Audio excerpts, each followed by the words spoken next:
Hey guys, it's me, SpikeHedgeLion8. Well, as you can see, this video doesn't contain one of my Mugen games in here, so sorry about that. But today, I'm going to start something a little more different this time. This video I'm doing is a top 10 video, and you're wondering, what is it about?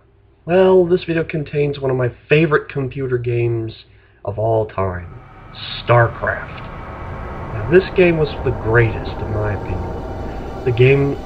The campaign was awesome, the units were just great. The coolest thing about it, you could play online with your friends or from any other people around the world. But the thing I liked about the game were the heroes. They were cool, radical, badass, or very sinister. However, which ones were the greatest? Well, that's what this video is about. I'm going to review the top 10 great StarCraft heroes. So sit back and enjoy the show. Tannis. This guy was a member of the Templar caste and served extensively alongside with his old comrade Phoenix.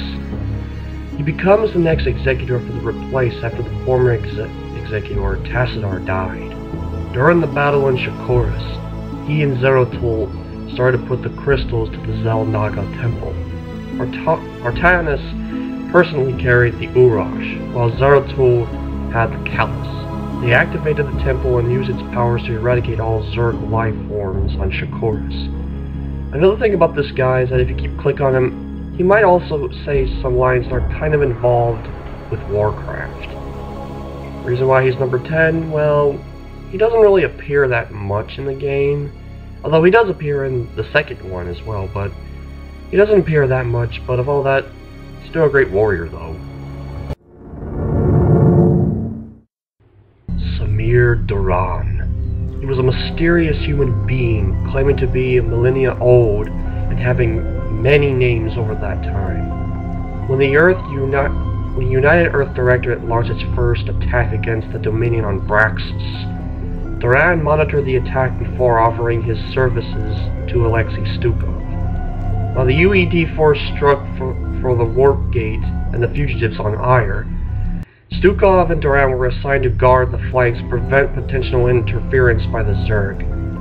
As the main attack near the objective, the Warp Gate is activated and incited the Zerg. Duran's forces were out of position as a large Zerg force swept into the northeast.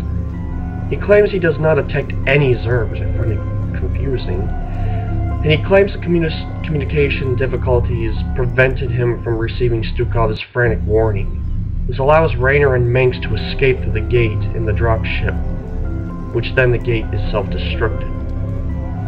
After when he kills Stukov, he reveals to Admiral Dugal he's an infested Terran working with the Zerg and the Queen of Blades. He was also the one who told Zeratul about the hybrid experiment in the Dark Moon. Reason why he's number 9? Well, he doesn't really appear that much, kind of like Tannis, although he only appears only once. He never appeared in the second game or anyway, so sorry man. Edmund Duke. He was the general of the Terran Confederacy in charge of the Alpha Squadron. It was known as that he had defeated Tarsonis in over 30 major battles, and he defeated the Colonel Liberation Army on Tyra Minion Station, using the Nuked Earth tactics. In Brood War, Arcturus Manx fell into an alliance with infested Kerrigan, Raynor, and the Protoss Predator Phoenix. Manx sent Duke to establish his base of operations in Augustgrad, while his men were resting until they were attacked by the Zerg led by Kerrigan, who had always wanted to have Duke killed, and admitted that she was excited about this. Reason why he's number 8? Well, first you see him. I remember a certain hero calling him that he is a slimy Confederate piece of shit. By the end, he really is a slimy Confederate piece of shit. The Overmind. This guy was creepy when I first saw him. His style, his demonic voice, everything. He was the first leader of the Zerg Swarm. He looked like a brain-like entity of indeterminate age created by the Xel'Naga on the Zerg homeworld of Zuras, to bring order to the Zerg and guide them into merging with the Protoss. He was created with intelligence and the ability to reason, but its free will was undermined by an overriding directive to destroy the Protoss. So yeah, apparently this guy betrayed the Protoss and made the Zerg for his own use to destroy everything. In ire, he's destroyed by Tassadar, who channeled both the High and Dark Templar energies into a gigantic glowing ball of energy and destroyed him, along with himself. The reason why he is number 7 is because this creep from hell turned from the Overmind to an overkill. Arcturus Manx. Oh my god, I really hate this guy so much. Wanna know why? Oh, I'll tell you why. He's a Terran from Korhal 4. He led the Sons of Korhal and orchestrated the downfall of the Terran Confederates during the Great War. He ruled the Terran Dominion, the Confederate successor, as Emperor Arcturus Manx the First. Now you're wondering, why do I hate this guy? He's the reason why Kerrigan is a Zerg in the first place. How? After when Kerrigan destroyed the Protoss, a huge wave of Zerg advanced in her position and was abandoned by Manx, who then orders the immediate disengagement of the Korhal fleet from Tarsonian system. He did so due to Kerrigan's political unreliability and also because he could not resist getting vengeance for his family, which Kerrigan had herself killed years before. Reason why he's number 7? I just don't know. I don't know, I just hate him for what he has done to her. Hate! Hate! Hate! Phoenix. He's a Protoss zealot and praetor of the Protoss Defense Forces. He personally led his fellow warriors into battle against those who call themselves the enemies of the Protoss Empire. In Antioch, Phoenix was defeated by the Zerg, because Phoenix was nearly ambushed by a Hydralisk, as he sought to slay his foe with his psionic blades. However, they ceased to function, which caused Phoenix's ruined body to be destroyed. However, it was recovered and placed in a Dragoon exoskeleton. He was also close friends to Jim Raynor. Although, this hero was one of my favorites, but now he no longer exists anymore because he's killed by Kerrigan in August Grad. The reason why he's number 5 is, well, I kinda wish he would return to Starcraft 2, but he's not, but he will always be remembered as a martyr to the Protoss. Sarah Kerrigan. As a Terran, she was a psychic Terran female. She began her career as a Confederate ghost and later became the second in command of the Sons of Korhal. Of course, after when she's betrayed by Manx, which I totally hate, she's captured by the Zerg and becomes an infested Terran and ultimately becomes the self-proclaimed Queen of Blades and the leader of the Swarm. Like I said about Manx, when she destroys the Protoss and was attacked by the Swarm. And of course, after when he fleets away, she is captured by the Zerg and becomes a Zerg herself. Now all I gotta say is, she looks hot as a Terran, but as a Zerg, ugh, she looks hideous. But all the above, she's the only female that I know that was only playable in the StarCraft games. Also, she does come back to her normal self in StarCraft 2 thanks to a special hero, who you'll find out soon. And the reason she's number 4 is because this is one girl, or Zerg, or I think you get the idea, you don't want to miss. Zeratul. Now this Dark Templar was awesome. He was allies with Kalai Tassadar despite his hatred for the Conclave that once banished his forebears. He was also personally slew the Cerebrate Zaz, but in turn accidentally gave the Overmind the locate of ire.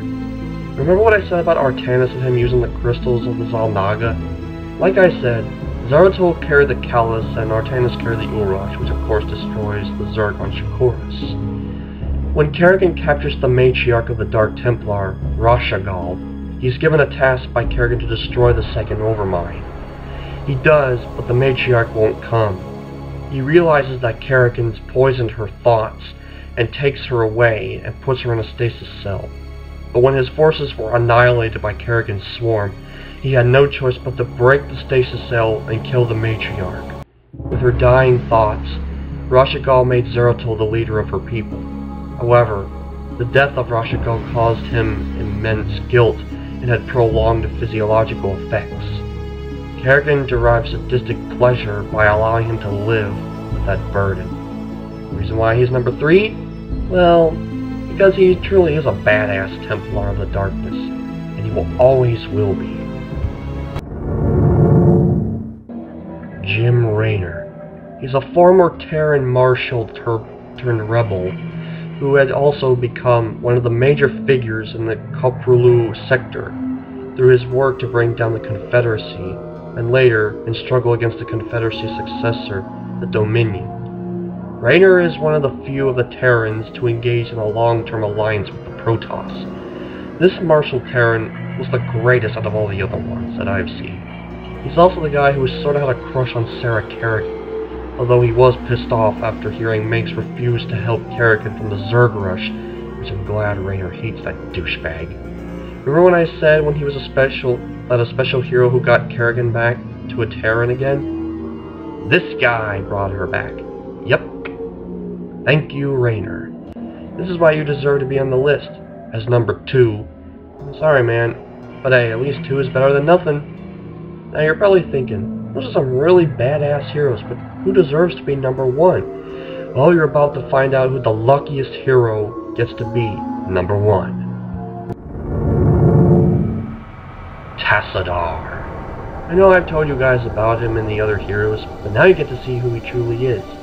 He's a Protoss High Templar and Executor in charge of the Expeditionary Force, which made him first contact with the Zerg. His forces also made first contact with the Terrans when they sterilized the surface of Shah Sara in an effort to stem the growth of the Zerg. Tassadar was extremely reluctant to sacrifice the Terrans in order to destroy the Zerg. He lost his position as Executor for sparing the Terrans and consorting with the Dark Templar, all because he won't listen to the Judicator Aldaris' tax. I mean, he was kicking some major ass without his help.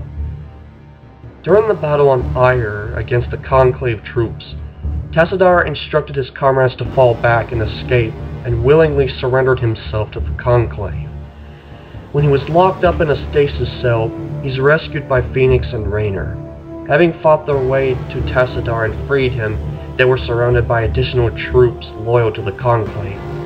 Only the timely intervention of the Dark Templar allowed Tassadar and his allies to once again escape to the clutches of the Conclave. Along with Raynor and Zeratul, they began their final attack on the Overmind on Ire. When it was weakened, Tassadar ordered his ship, the gun Trethor, to collide with the Overmind, while he channeled the powers of the Kala and Void through the ship itself.